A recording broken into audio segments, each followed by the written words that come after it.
Hi hello welcome back to our channel. ఈరోజు video అటుకులు సగ్గుబియ్యంతో వడియాలు ప్రిపేర్ చేసుకోవడం ఎలాగో ఈరోజు వీడియోలో చూద్దాం.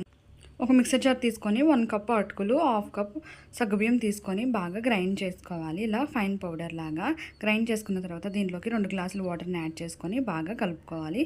కలుపుకున్న తర్వాత ఒక మందపాటి గిన్నె తీసుకోండి. దానిలోకి మనం ఆల్రెడీ గ్రైండ్ చేసి పెట్టుకున్నాం కదా, అది యాడ్ చేసుకొని దానిలోకి 5 గ్లాసులు వాటర్ని యాడ్ చేసుకొని బాగా కలుపుకోవాలి. కలుపుకున్న తర్వాత స్టవ్ ఆన్ చేసుకొని మీడియం ఫ్లేమ్లో పెట్టుకోవాలి. తర్వాత దీనిలోకి 1 టీ స్పూన్ జీలకర్ర, 1 స్పూన్ సాల్ట్, 5 పచ్చిమిర్చిని మనం గ్రైండ్ చేసుకొని ఆ మిశ్రమాన్ని కూడా దీంట్లో యాడ్ చేసుకోవాలి.